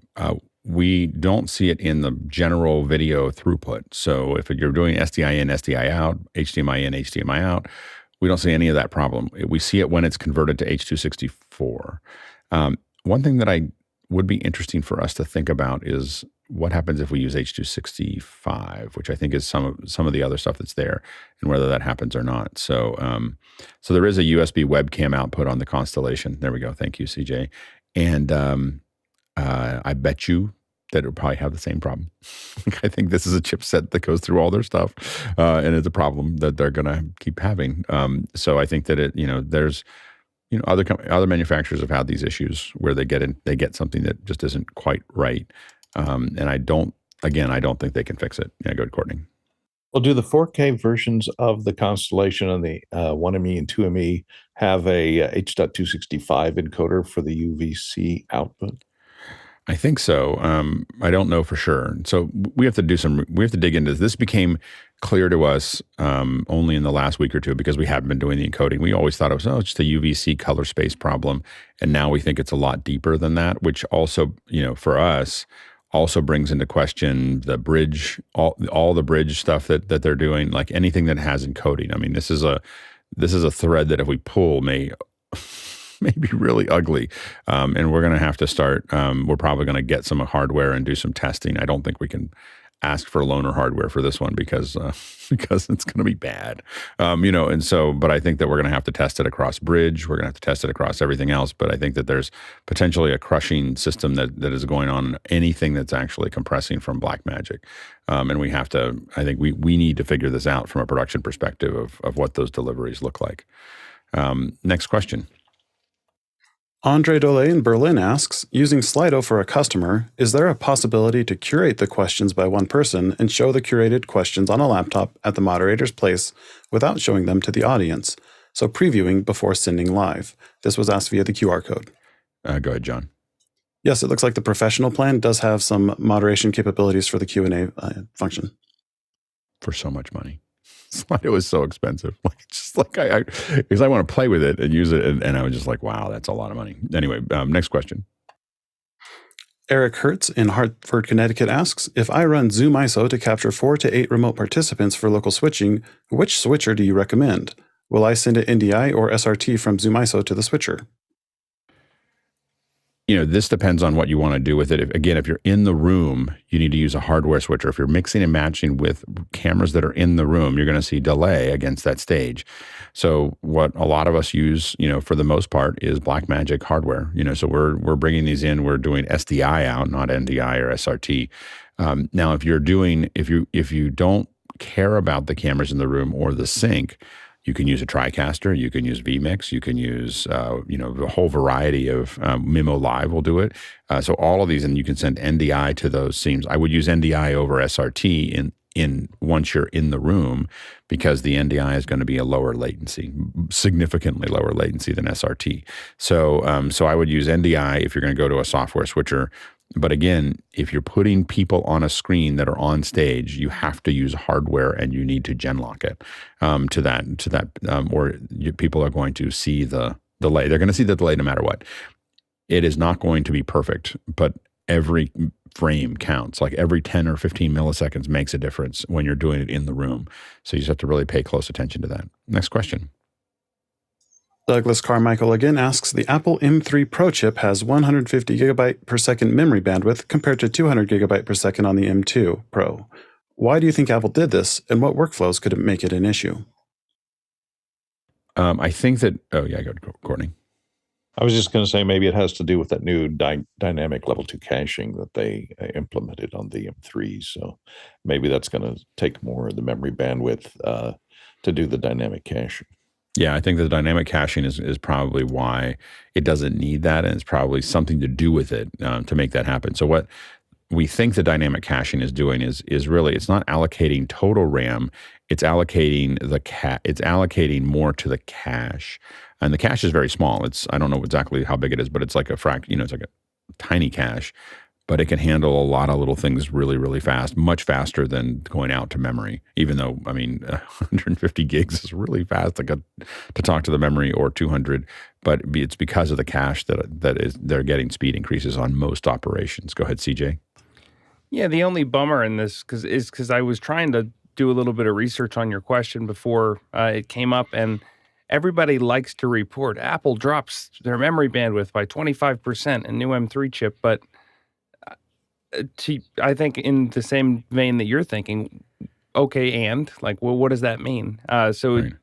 We'll know more once we get these in the wild and start getting some real production tests. Yeah, I mean, I think that it is like, yeah, are the overall experiences, and the only way for me, the only way to do this is I don't really care about the benchmarks very much. I care about I'm going to open a file that I was opening on something else. I'm going to run it. I'm going to run the same file on an M3, and I'm going to run it again, and that's going to tell me how does this affect my life, because the complexity of how these things are getting managed is so deep that you just have to remember that the all these benchmarks and the measurements and everything else. They're a very limited construct that is being used to describe a very complex system. And you just want to make sure that you understand that is just the construct, not the system. And so, it's really important. Next question. Eric Hertz in Hartford, Connecticut asks, has anyone seen live encoding of AV1 for ingest? I'm skeptical that this is working anywhere with SRT, WebRTC, or HLS. Perhaps only YouTube has pulled it off with RTMP+, which would be a bummer. Who will be the first to do it right, and how? There are definitely people testing it as an ingest, as a mezzanine format. I don't think I can say who, but there are definitely people testing the AV1 as the ingest format for these things. But I don't think that they, eventually it's going to be not only mezzanine but delivery, and that's why you have all those AV1 decoders. My guess is who will do it correctly first. Probably Apple. That's why they're putting all those AV1 decoders into all their machines. So they're probably going to have a ladder that says, hey, by the way, here's AV1, and it's going to look better and sound better and all those things and be less bandwidth, because Apple has control over their keynotes. And so what they can do is they can, they have a whole bunch of big stack of encoders, and they can define whatever they want as they push those out. And they're building the ladder. They're doing all the transcodes. They're doing all the bits and pieces that are required to go out of it. So as a result, and they also have one of the biggest shows, the keynote for the iPhone, just to be clear, is one of the top 10 video shows of each year. like to give you a sense of how many viewers they have, so they're more than it's like Game of Thrones level. And so their ability to roll, but typically what happens is that you'll see them roll those things out throughout the other keynotes. Like what we saw, I think the only reason that they did we've talked about this before, I think the only reason they did an announcement for the hardware that they updated for the Mac hardware was to show off the iPhone and to test the iPhone pipeline. So now what we're seeing is, my question is, I think that Apple may never shoot a keynote again on a big camera. I think it's all going to be iPhone now. They have, because they have the smallest release that happened now. The next, the one that's slightly bigger than it will be for in March or so. That's typically their cadence. Then you'll see another one and I'm guessing that you'll see something that they shot with the iPhone that is stereo that you can watch regularly or watch on the Vision Pro, and then you'll see the same. And then what you're going to start seeing is them shooting these stereo keynotes. So if you have a Vision Pro, you'll be able to put it on and see everything in 3D that was shot on an iPhone. But I think that's what they're ramping up for. Go ahead, Courtney. And for those of you playing for the other team, the Intel Meteor Lake processors, the 14th gen, have announced that they will have AV1 encoding and decoding on the chip. So it'll be able to do it in the processor and hardware in the next generation of Intel chips out there. So I'm sure they will be able to provide encoding for a lot of the applications. I think they can. I think that who's going to do it well first, I think, is the question. And the problem is that I guess my experience with doing at least high-end work is that the Windows and Android platforms are pretty challenging because they're so fragmented. And I've dealt with it directly, for a year. But when it's built into the processor core, then it's less fragmented because it doesn't have to deal with an outboard video chip that can come from multiple different manufacturers. Yeah, but I think that what I would say is where I think that AV1 really, it can be used for a lot of things, but where it really shows its power is when you're starting to do things like Dolby Vision and Atmos and stuff like that. And wow, that is a briar patch when it comes to Windows and Android. From underinvestment over a decade, it is just brutal. So most people that I know that started doing that stopped. Just in case you're wondering, one streaming provider has to build over 400 manifests that are dynamically generated and delivered to the specific devices to make this work. Next question. Jeremy Horn from the San Francisco Bay Area is back with a clarification. Sorry, it's the Blue Set battery that's dying and now out of production. I want a wired version to wire into a FreeSpeak pack. Oh, so he was talking about the JK Audio part, not the OpenComms part. Oof, that is much harder. Wired. He wants to wire Blue Set, but I thought that JK Audio had a. I thought they had a pin, a 5-pin. Maybe that's the part that you don't have there. I don't understand what you're looking for, actually. Yeah, go ahead, CJ. And forgive me, what's the connector on the FreeSpeak belt pack? I think it's a 5-pin. It's either a 4-pin or a 5-pin. If you could somehow adapt it, I was looking into. They have tactical bone conduction headsets for military and law enforcement applications that have a variety of connectors on the other end that are wired. This is a pretty specific one. Oh, I'm sorry. Okay. Yeah.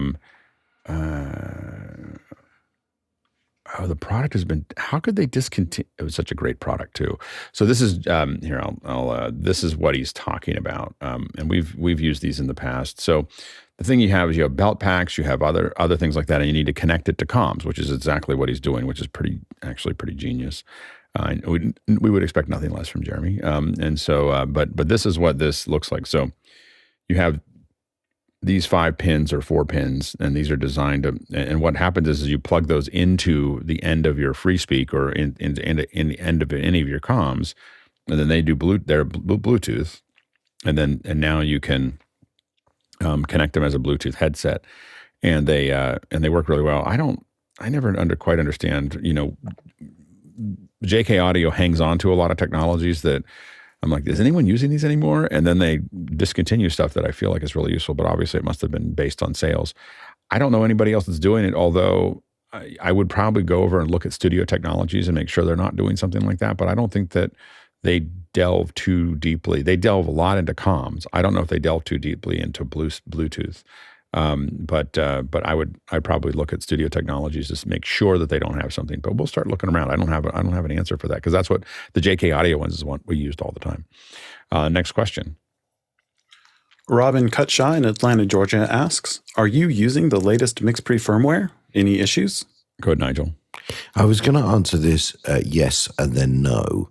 And then it struck me that I made the Fenwick audio system work. And then I think I upgraded my MixPre 3 and now it doesn't. So I don't know whether something changed in the configuration in the preset or something.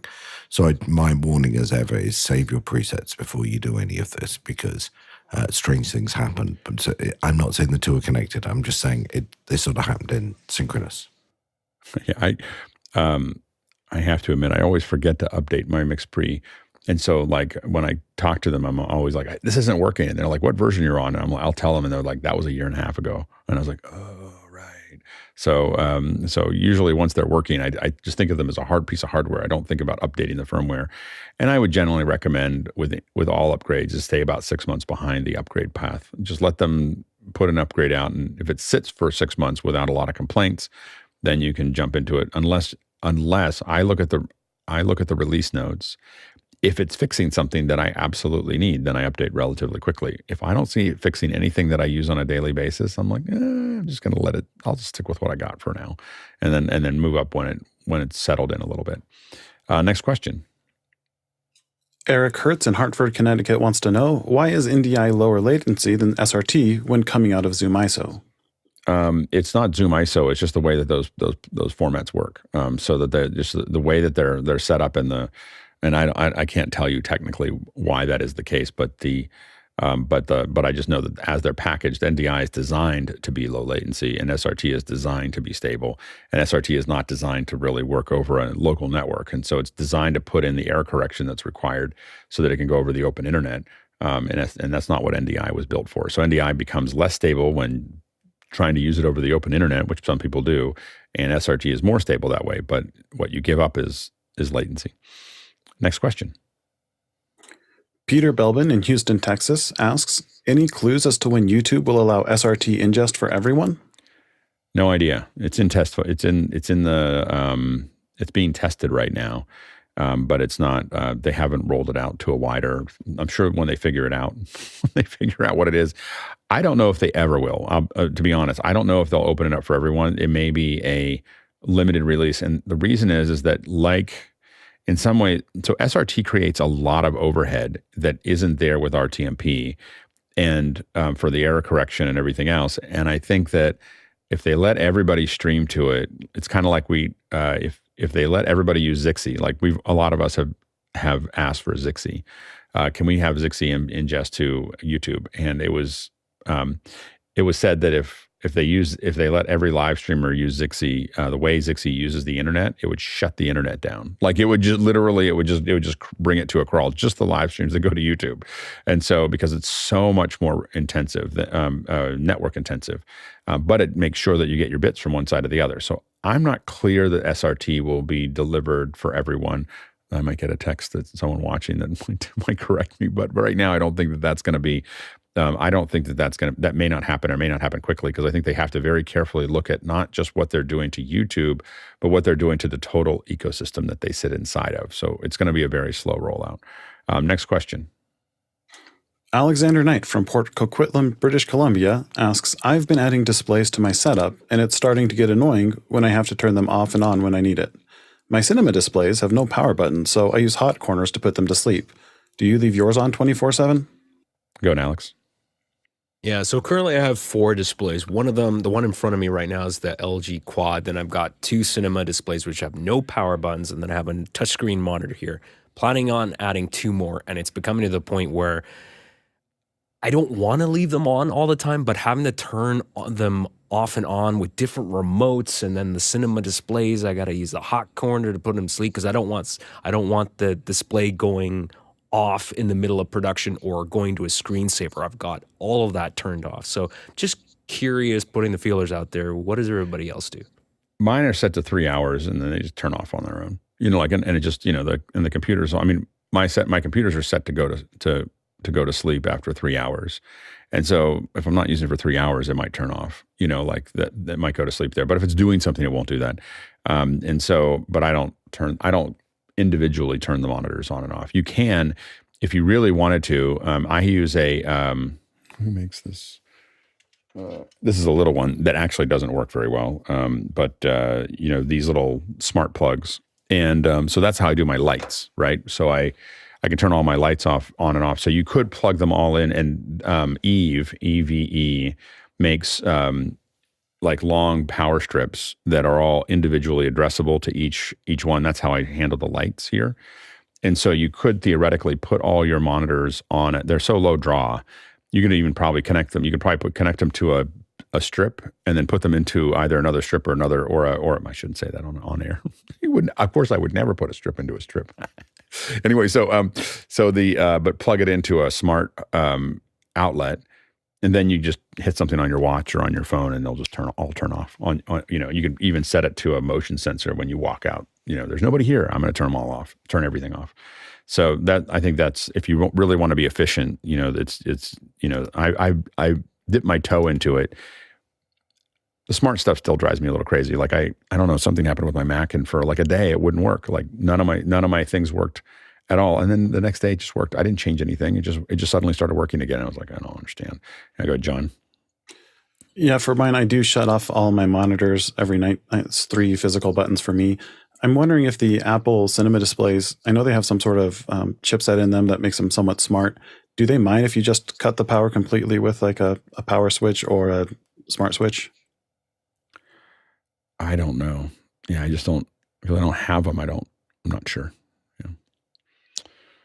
Next question. Our next question is from Eric Hertz in Hartford, Connecticut.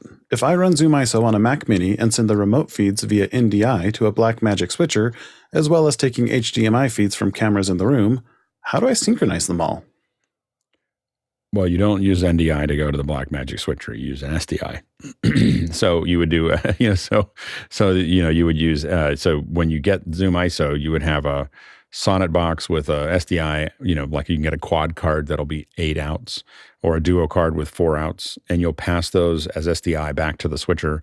I would use SDI if I'm using ZoomISO because you'll get better density. So I would do ZoomISO to SDI, and then the SDI into the switchers.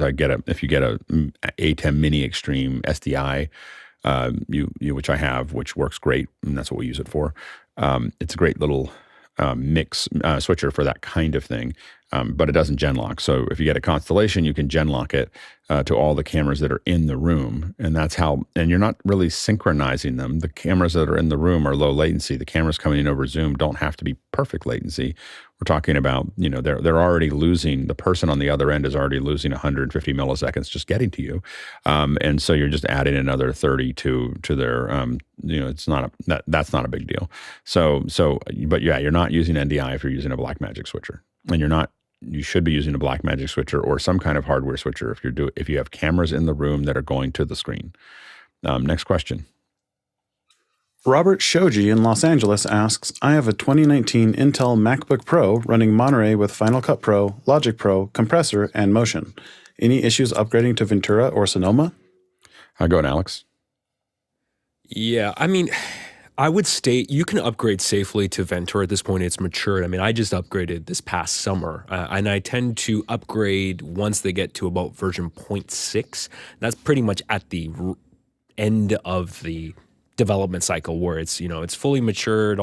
It's still getting security patches, but it's pretty much feature complete and it's been tested. I would not suggest, I know other people have upgraded to Sonoma. I would not suggest upgrading to Sonoma. In fact, there have been, even with the 14.1 update, it actually introduced, I know, some issues for Intel Mac specifically with certain apps. So I would tread carefully. If you've got any plugins, audio, video plugins, just check with the manufacturers, make sure they're fully supported. I know a lot of this stuff like Waves plugins, you gotta re-up your support plan and get updates to make them compatible with newer operating systems. So just make sure all of your apps are stable and supported. Go ahead, John. I would take a step back and ask, why do you want to upgrade? Being on an Intel machine means you're probably not getting a lot of the features that you would get from upgrading to those newer operating systems. So if everything's working fine and you're happy with how it's working now, I would probably hesitate to upgrade just because it's another opportunity for things to break, considering you might not get any features out of it. The one thing I could think of maybe needing to upgrade is like if you use Notes frequently, there might be an upgrade that Notes needs to change its format or something. But ask yourself whether or not you really need to upgrade in the first place. Go ahead, Alex. 100% what John said. That is absolutely something you should always ask yourself. I know I have run into, as someone who's, I've upgraded my iOS devices to iOS 17, but my main Mac is still on Ventura, and I am missing out on certain features in the Notes app. You get incompatibilities with features and databases that need to be upgraded. You don't get all the latest features in the Messages app and sort of stuff like that. But again, I guess it depends. If you only have one computer that you're using as your everything machine, I'm checking email, I'm checking messages, yeah, you're going to lose out on some of those features.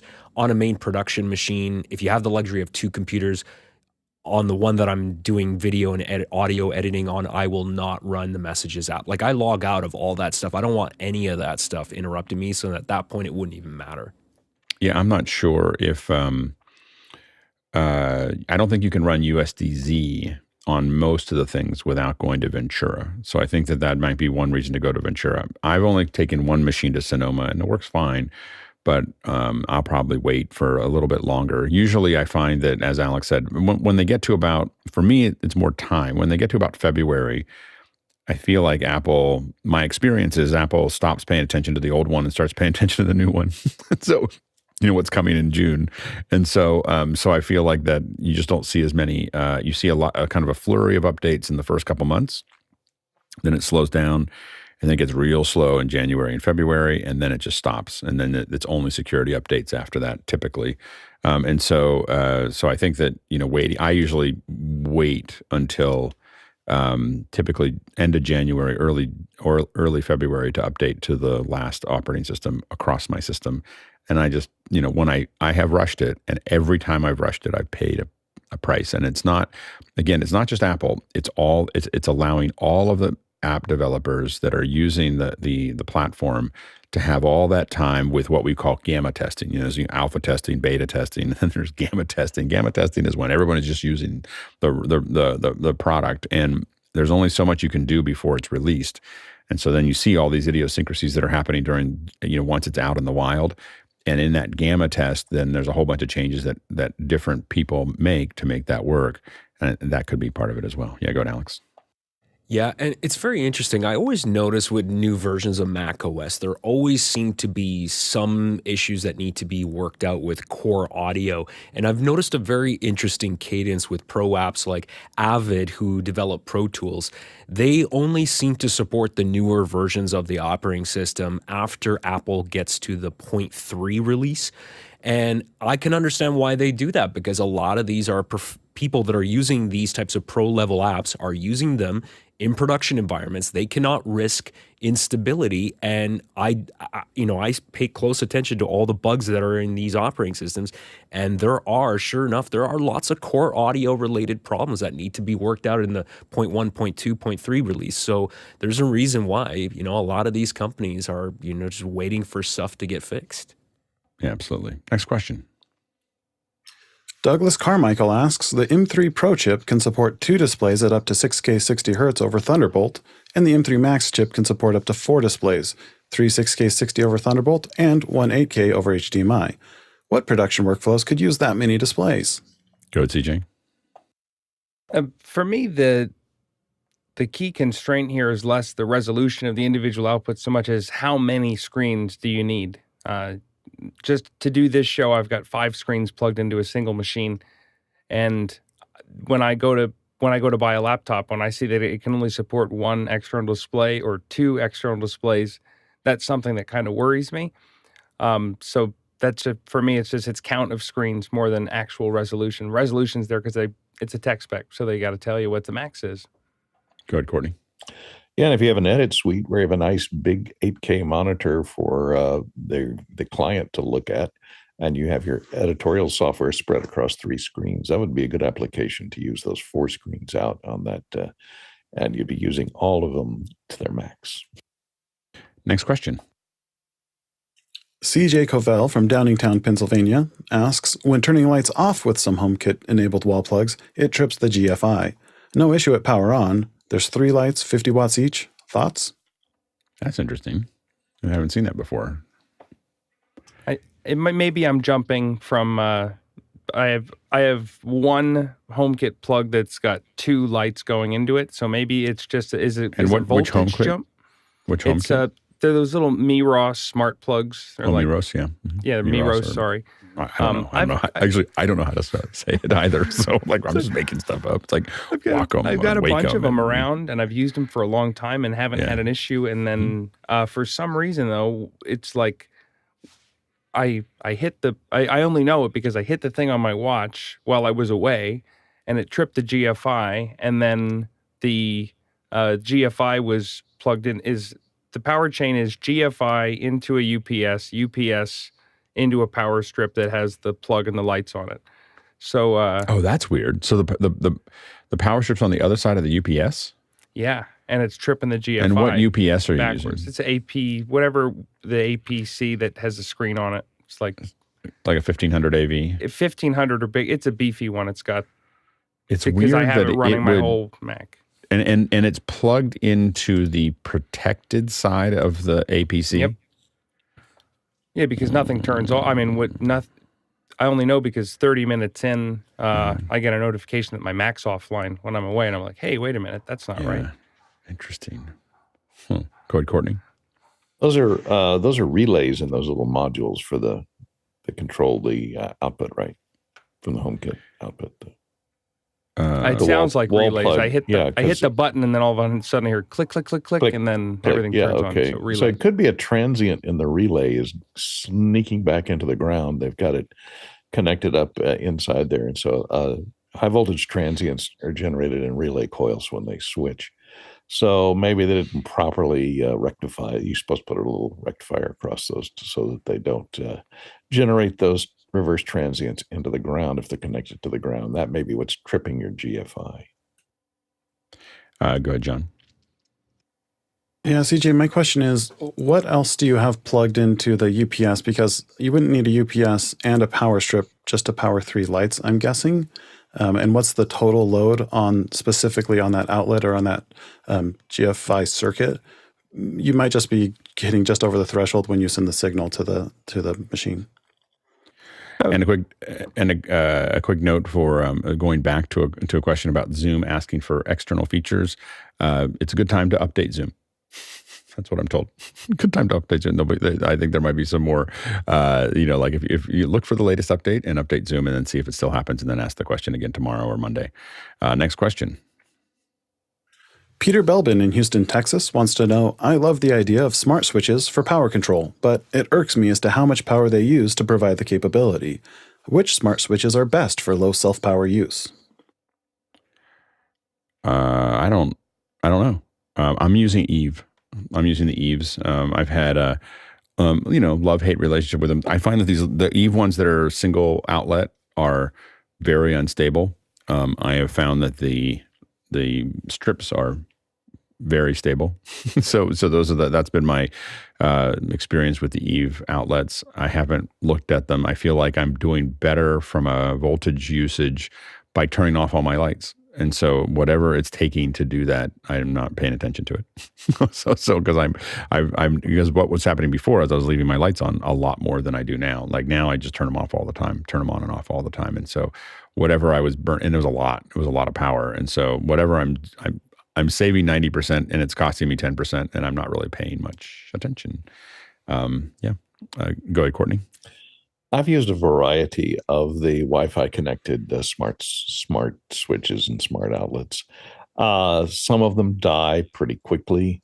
I don't think they're pulling a lot of power because they're just powering a low power Wi-Fi chip and to monitor the voltage and a voltage monitor in there to monitor whether something's plugged into it or not. So I don't think they're pulling a lot of power when they're in the off position, if that's what you're worried about, and a negligible amount of power when you've got something plugged into them, obviously. So and I'll measure I wouldn't worry about the amount of power you're consuming. I'd worry about the longevity of them because after a while, especially if you overload them, I found the ones, if I plug heaters into them, they're pulling like 1,500 watts. It heats up the contacts inside that relay, and it will eventually cause the chips inside that Wi-Fi connected smart switch to fail. Yeah, and I have a kilowatt, so I'll put my lights outlet on it, and we'll see what I'll try to have that information by tomorrow or Monday. Next question. Douglas Carmichael asks, when I look at pictures of larger switcher panels in their control software, like Sony, Ross, but GV especially, they look so much more complicated than the ATEM user interface. Is it a bit of black art to work with one that's that complex? Go ahead, Alex. Well, I think when you use Blackmagic devices and Blackmagic software, you become spoiled at how easy and intuitive they are. So that's an advantage. A black art, in comparison, those other devices those other hardware products are a lot harder to use. I just think it needs training. It's not a black art. You just need to get used to it. I don't know if there's online training available for those products, or maybe you have to find somebody that has one that's willing to kind of help you out with it or. There's no. I mean, these are big machines. There's a lot more features that they have, a lot more things you can do with them than a Blackmagic switcher. The Blackmagic switcher does what 90% of the people who switch shows need, but in that last 10%, a lot of the high-end TV, football, those things, you need a lot more tools to be able to set things up, build more complex multi-views, build more complex, delivery systems, having, up to 8 MEs that you're feeding things into and building those out. So Brad Woodall, I think, talked about some of these things. We have a show about that. You probably saw it, but he talked a little bit about it and showed some pictures of it. But anybody you talk to that runs that switcher often worked in a truck for, Brad did as well, worked in a truck for years, not doing the switcher, and then doing some assistance, and then worked on breaks and low-level shows and things that didn't matter for years. And then they finally get up to a point where they're doing, major broadcasts. But I have not ever seen a TD work on a major broadcast on one of these switchers that doesn't have at least 10 years of experience. Like it is. So while I'd say it's something you can learn, I don't know of any classes that do it as much as it just takes a long time to learn how to use it. And almost everybody comes up through the truck, through a truck or through a system, and they start on very, very small things. And I think that is one thing that's been lost that some of us who have been around for a while know, is that a lot of these things just take time to learn. Like they just take time. You have to have lots and lots of experience, and there's not a class. Like the class is not going to teach you, enough to actually do it. You just have to do a lot of it.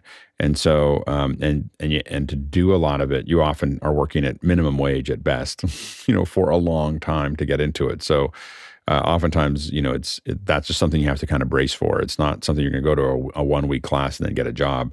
You're going to go to a 1 week class and then get paid $15 an hour to run cables for the next 5 years. Now, go ahead, Alex. Yeah. Do you have any suggestions? I mean, how would somebody learn that? How do you contact get NEP? That? Like literally say, I'm interested in doing that. The one thing that was made clear from the guests that we've had on our show is they are always hungry for more people because it's hard to get into. They're like, when I said, oh, we'd like to build a feeder system, they're like, you don't need a feeder system. Just tell us who's interested. We're interested in finding people. Now live production takes a certain kind of person. So the other problem they have is there's a lot of wash. So they wash out a lot of people. You have to be able to be appropriate with a lot of people. You have to be able to deal with a lot of stress in the truck. There's if you ever listen to comms in a truck, it's there's a lot of moving parts. And I have, on much simpler shows, I have had TDs. I had a TD at a corporate show. A lot of moving parts. Just stand up and walk out. Like literally they just couldn't take the pressure. They had been doing lots of little things and we hired them for this. It was a little bigger than what they were used to. And I had to literally sit down and just run the rest of the show, like just call the show and run it. But it takes, people can just kind of flame out on live, really, because it's a lot of pressure. And the people who get good at it, it's not just the skill set. It's people who mentally are good at having a lot of things go wrong. I'm doing some work with Nate Hill soon, next week. And, you would never know over comms if things with Nate are coming apart at the seams, because Nate just keeps on this comm. Okay, let's do this and da, da, da. If you work with him long enough, you can tell when he's irritated, but it takes a lot, you have to know him for a long time to understand there's this tightness to him when he's irritated about something, but he'll be just like, okay, now we're going to do this. And he never, because, increasing the volume and freaking out does not improve the quality of the show. I think I was asking someone, because we were doing a thing with NASA, and I was like, I'm just always amazed at how no matter what happens, you guys are all just perfectly calm, like a smooth water. And he said, I can't remember exactly what they said, but he said, well, we found that raising our voice did not improve survivability. So I was like, I kept that in mind. Next question. Jennifer Miner in Saratoga, California asks, I'm a doctor planning to start a small-time podcast and teaching online. Using an iPhone 14 Pro Max to record video, what other equipment would you recommend to get up and running? Budget of $5,000 or less to start. Good, Courtney. I think the best way would be to go like most of us here are doing, go with an ATEM, get you an ATEM Mini Pro ISO that can record your audio. It can stream your audio. It can give you 4 inputs that you can plug. If you get an HDMI out on your iPhone 14, you can use that as a camera. Or you can buy a Canon camera, or as well, maybe not a Sony camera after Alex's experience with the latest one, but use a pretty good DSLR as a camera for input. And that way you'd have the ability to, switch between your laptop or your Mac Pro and the camera. Especially if you're a doctor, you're going to be showing things like software for, viewing x-rays or whatever type of instruction you're going to be giving. You want to be able to go to some type of graphics or put yourself picture in picture. There's tons of ways you can implement all that and do the recording and have it all done outside your computer. So you're not tying your computer up with recording as well as streaming, which can be pretty intensive on a computer. And so if you want to use that same computer to provide some type of app or interactive graphics that you're using to demonstrate, you might clog up and you might ruin your recording if something crashes. So I use outboard hardware. Go, John. I would agree with Courtney, especially the ATEM Mini Pro is a great little product for that. I would start with your camera like you're doing and get an HDMI adapter to put that into your ATEM to start until you figure out a bigger camera you want to get in the long term. Other things to consider is you really want a high quality microphone, as well as consider what software you need, especially for instructional design.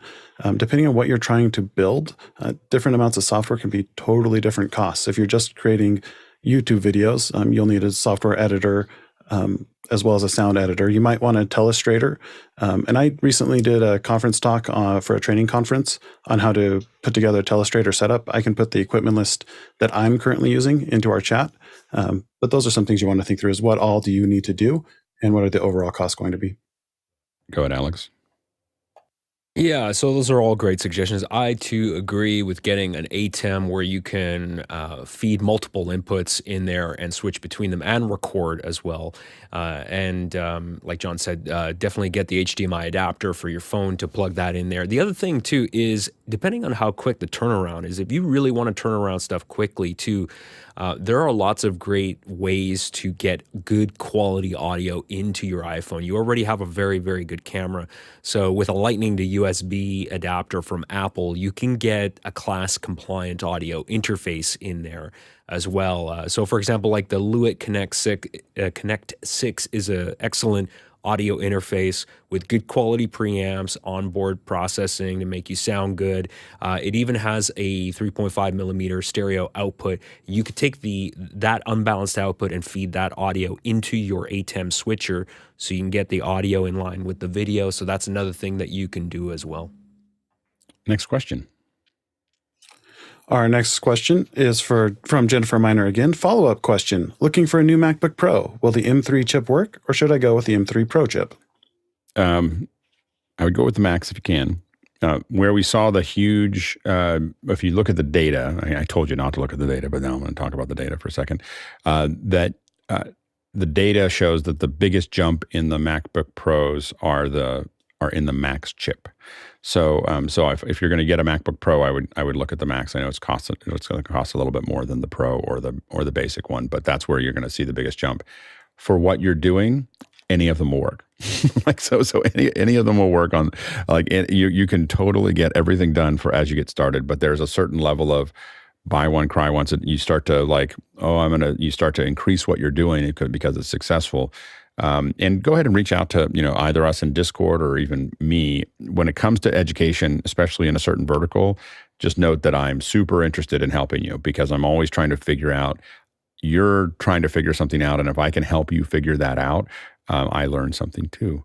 So if you reach out to me in Discord directly, we can talk more about exactly what it's doing. And I think we can jump into after hours and, really talk through what you're trying to do. But we're really excited to support when you're working on a specific thing, like I'm trying to teach medicine. A lot of us are going to be interested in trying to figure out exactly how to solve your problem specifically because it helps us learn how to do that. And by the way, I didn't say in the last one, but telestrators are cool. That's all I got to say. Next question. Oh, I'm sorry, CJ. CJ, go ahead. The biggest constraint that you might find in your immediate needs between an M3 and an M3 Pro is external display support. The M3, I believe, only supports one external display, whereas the Pro gets you to two. So just think about that because that's going to be a major limiter in the near future if it is. And decide if you need a laptop. that you're going to be going around on. For the same price, you can get a studio. Max, I have four. You screens are like a bag. You'll just keep filling them with things. And so like you just I have four. It's because I'm out of outputs. Like I'm literally on my. I mean, it might physically be able to do it, but I'm using it for other things. So the only reason I have four, I would have 8 monitors on that one computer if I could. So and I have more monitors. I just have more computers for those monitors. But at some point, I've answered the question a couple times, but I use a lot of computers for my training because it's tighter. Next question. Paul Walhus in Hot Springs, Arkansas asks, the Insta360 Link is on sale for $245. Is there any competition for this in terms of functionality and price in this category? Not at price, not at that price. Like that is the best webcam at $245 that you can buy, in my opinion. I've got 4 of them. So the OBSBot I think has got the API. We haven't seen a lot of people take advantage of the API, but the OBSBot has an API that's pretty impressive. So so that's the that's what I'd recommend. It's great. It's a great camera at $245. Quick announcement before we get to the end of the hour. If you are interested in watching the show tomorrow, you have to go to the Quiet movie theater.